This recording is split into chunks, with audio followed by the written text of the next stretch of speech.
রাজা রামমোহন রায় লিখিত ইংরেজিতে বাংলা ব্যাকরণের নাম কি?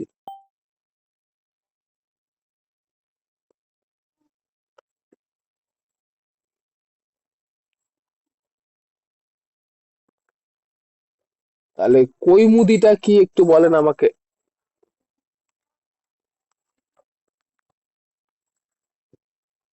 জানি না স্যার। তাহলে ম্যাডাম, এখানে তো উল্টো পাল্টা কিছু বলাই যাবে না। বোঝাতে হ্যাঁ, তাই পারছি জন্য কি তো পারছি না? বললাম স্যার। যদি না জানেন না, কনফিডেন্ট না থাকেন না, কেননা আমি আমি এক্সপেক্ট করব যে আপনি অন্তত এই রাজা রামমোহন রায়ের যে ইংরেজিতে বলা বাংলা গ্রামার বইয়ের নাম, এটা আপনি পারবেন না, এটা আমি গ্যারেন্টি।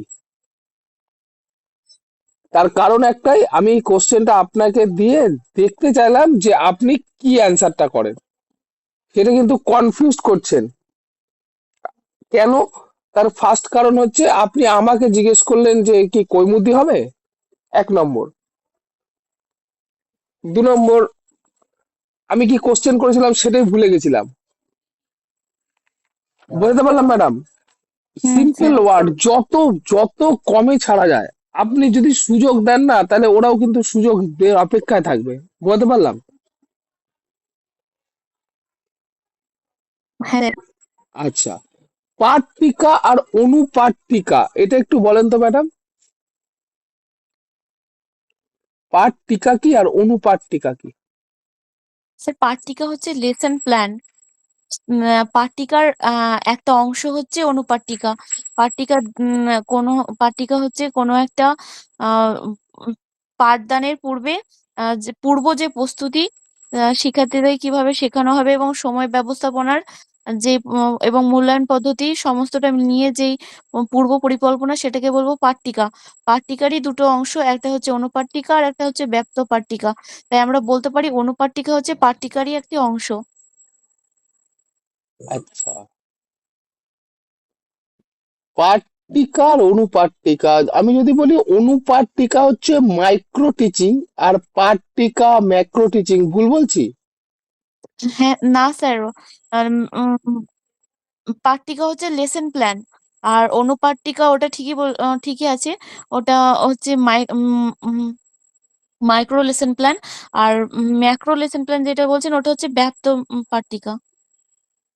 এখানে তো অনুপাট্টিকা লেখা।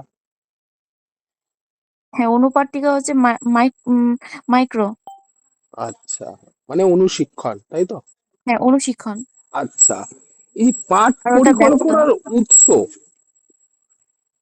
এই মনোবিজ্ঞানীটা কে? পাঠ পরিকল্পনার উৎস মানে লেসন প্ল্যানিং এর উৎস কার কাছ থেকে এসছে? মানে এটা সম্পর্কে কোন মনোবিজ্ঞানী বলেছেন?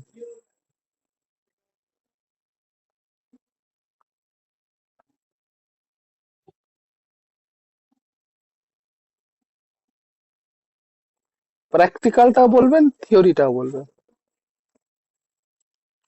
স্যার, আমার এইটা জানা নেই স্যার। আচ্ছা ঠিক আছে, না জানা না থাকলে বলবেন স্যার জানি না। আপনি সবকটা কোশ্চেনের অ্যান্সার আপনার জানতেই হবে সেটা না, আমি একটা জিনিসই দেখতে চেয়েছিলাম যে চাপের মুখে থাকলে আপনি কি করেন। তো ম্যাডাম, যে টাইমটা নিচ্ছেন, যদি আপনার মনে হয় যে টাইম নেওয়ার দরকার আছে, তাহলে আমাকে একটু জিজ্ঞেস করবেন, বা যিনি স্যার থাকবেন ওনাকে একটু জিজ্ঞেস করবেন যে স্যার আমি একটু ভেবে বলি। বুঝতে পারলাম? হ্যাঁ স্যার। এই জিনিসটা একটু ইউজ করবেন কিন্তু। হুম হুম, হ্যাঁ। আচ্ছা, একদম। কলকাতা বিশ্ববিদ্যালয় কমিশন, এই কমিশনটা কি নামে পরিচিত ম্যাডাম? স্যাটেলার কমিশন। আচ্ছা, শিক্ষায় মাতৃভাষা মাতৃদুগ্ধ, এটা কোন প্রবন্ধে বলা আছে? রোফন তো। হ্যাঁ, কোন প্রবন্ধে এটা বলা আছে? শিক্ষায় মাতৃভাষায় মাতৃদুগ্ধ, এটা কোন প্রবন্ধে বলা আছে ম্যাডাম? না স্যার, এই বিষয়ে জানা নেই। আচ্ছা আচ্ছা ঠিক আছে। আচ্ছা, এটা এটা কি রবীন্দ্রনাথ ঠাকুর বলেছিলেন? রবীন্দ্রনাথ ঠাকুর বলেছিলেন, কিন্তু আমি তো কোশ্চেনটা রবীন্দ্রনাথ ঠাকুর বলিনি, প্রবন্ধ আমি বললেন, বলেছিলাম তাই জন্য তো কিছু প্রবন্ধের বললাম নাম। না। আচ্ছা, হ্যাঁ, প্রবন্ধটা হচ্ছে শিক্ষার সাক্ষীকরণ। শিক্ষার সাক্ষীকরণ। ঠিক আছে। হ্যাঁ স্যার। আচ্ছা, আচ্ছা, দক্ষতা, প্রকাশধর্মী দক্ষতা, এটা কিসের সাহায্যে বোঝা যায়? মানে আপনি আপনাকে প্রকাশ করছেন, এই দক্ষতাটা আপনার মধ্যে কিসের সাহায্যে বোঝা যাবে? স্যার এটা এটা কথোপকথনের মাধ্যমে বোঝা যেতে পারে। আর এছাড়াও বিভিন্ন রকম সৃজনশীলমূলক কাজের মাধ্যমেও প্রকাশ করা সম্ভব। যেমন এবং যেমন সৃজনশীল বিভিন্ন রকম উম, বিভিন্ন রকম নাচ, গান, কবিতা আবৃত্তি, ছবি আঁকা, এছাড়াও বিভিন্ন হাতের হাতের উম, কাজ। আচ্ছা আচ্ছা আচ্ছা। আচ্ছা ম্যাডাম, এই যে মাধ্যমিক শিক্ষা কমিশন, হ্যাঁ স্যার। এটা কোন কমিশন? স্যার এটা মুদালিয়ার কমিশন, বাহ, যেটা দারুণ 1952-53 সালে। দারুণ। ম্যাডাম, ডিটেল করবেন না। 52-53 দরকার নেই। 52-53 কোঠারি কমিশনের কার্যকালের ভেতরে চলে গেল, যাবেন না, বাহান্ন না না না তিপ্পান্নটা উল্লেখ করবেন স্যার, না। কোঠারি কমিশন 52-53 নয়, কোঠারি কমিশন হচ্ছে 64-66। ম্যাডাম, আমি আপনাকে যেটা বলছি সেটা আপনি বুঝতে পারছেন কি? আপনি সালটা বলবেন না, বলতে পারলাম? সালটা আমার কোশ্চেন ছিল না। হ্যাঁ স্যার, আমি বুঝেছেন বুঝেছেন? আমি বুঝতে পেরেছি। হ্যাঁ, হুম। বলেছেন যে অল্পের মধ্যে বলতে। হ্যাঁ, একদম পারলে হ্যাঁ, না পারলে না, ব্যাস। যদি মনে হ্যাঁ হয় স্যার। একটু চিন্তা করতে লাগবে, স্যার একটু চিন্তা করতে পারি, ব্যাস। পারলে হ্যাঁ স্যার। হ্যাঁ, না পারলে না। আপনি আপনি বলেন, আমি মুদালিয়ার কমিশনের তারিখ জিজ্ঞেস করেছি আপনাকে, বলেন। না স্যার। হ্যাঁ, এটাই। আচ্ছা, এবার কেন, আমি দেখেন, আপনি কেন নিজের ঘাড়ে বন্দুকটা নিয়ে আসলেন, এই কোশ্চেনটা এবার আপনার কাছে যাবে, সেটা আপনি অ্যান্সার করতে পারবেন না। দেখেন, অশোক মিত্র কমিশনের কার্যকাল কত? আপনি তো বলবেন না, আমি শুনিনি। না না না, অশোক মেহতা শুনেছি স্যার। আচ্ছা, বলেন সালটা দেখি,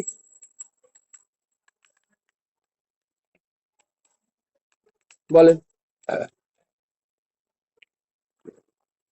স্যার আমি একটু উম, চিন্তা করুন, তাও এতক্ষণ পরে না, চিন্তা করবেন? 1900, ও আচ্ছা, 1951, না না, 51-52 নয় স্যার, 1992। কেন 91 হবে না কেন? তাহলে 91 স্যার। ও, তাহলে যদি বলি 91-92? বুঝতে পারছি না স্যার, ওই রকমই কিছু একটা হবে কেন। না পারলে না ম্যাডাম। জনার্দন রেড্ডি আর অশোক মেহতা। না পারলে না ম্যাডাম। কেননা এখানে অশোক মিত্র কমিশনের কার্যকাল 91-92 লেখা আছে। 91-92। হুম। তাহলে আপনি বলেন, আপনার কাছ থেকে অ্যান্সারটা কি ইয়েস অর নো তে ঠিক পেলাম? না স্যার। হ্যাঁ, সেটাই, আর কিছু না।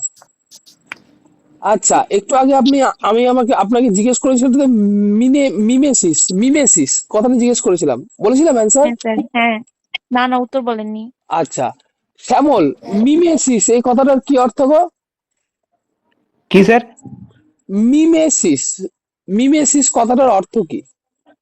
স্যার এইটা আমার মনে হয় যে এটা একটা কোনো ধরনের একটা রোগের নাম। আচ্ছা, ঠিক আছে।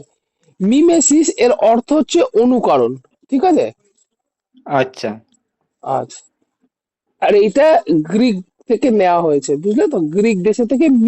মিমেসিস মানে হচ্ছে অনুকরণ, মানে ট্রান্সলেট স্যার, করে অনুকরণ, ঠিক আছে। স্যার বলছি আমার তো মানে ডেট পড়ে গেছে 1 মাস পর বাঁকুড়া, তাহলে আমি বলছি একটা ফাইনাল ডেমো দিতাম আর কি টেন্সের উপরে।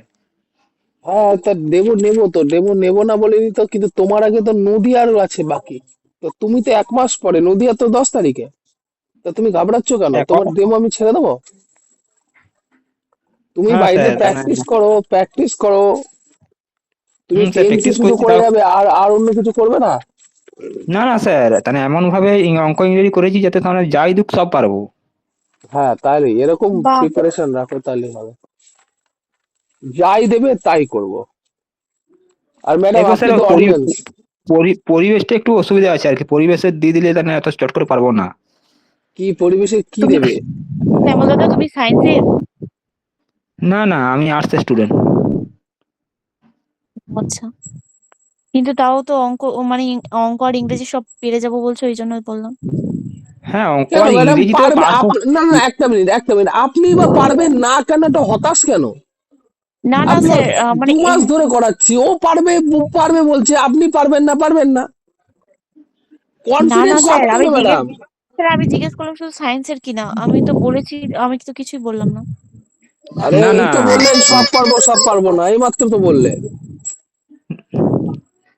না না, এইগুলো জটিল কিছু নাই তো। মানে ইংরেজিতে পার্টস অফ স্পিচ আর টেন্স ছাড়া প্রাথমিক কিছু নেই আরে গ্রামারে। এগুলো এগুলো সবার আগে আমি যেটা বলবো, না পারাটা ডিসক্রেডিট, না পারাটা ডিসক্রেডিট। কেন হ্যাঁ। ক্লাস 5 এর জিনিস আপনি না পারেন, এটা তো ডিসক্রেডিট। তো সুতরাং আপনার ভিতরে কনফিডেন্স এখনো আসেনি ম্যাডাম, সেই না লেভেলে স্যার, পড়াশোনা মনে হয় আমি করেননি। কখন বললাম পারবো না, বললাম কি আমি কখন? আমি বললাম যে সায়েন্স কিনা এটাই জিজ্ঞেস করলাম। আচ্ছা ম্যাডাম, না না, আমাদের কিন্তু ঠিক আছে, আপনি সাবজেক্টটা আনসার করবেন। মনস্তত্ত্ব, হ্যাঁ, আমাদের সাবজেক্টটা হ্যাঁ স্যার, মনস্তত্ত্ব, হ্যাঁ স্যার জিজ্ঞেস করুন স্যার। আমাদের সাবজেক্টটা শিশু মনস্তত্ত্ব। হ্যাঁ স্যার, প্রশ্ন করুন। সাইকোলজি জানি আমরা। আচ্ছা আপনি বলবেন কনভেনশনাল স্টেজ কত বয়স থেকে কত বয়স? স্যার এটা আমি বাংলায় বললে ভালো হতো। আমি জানি না বাংলা।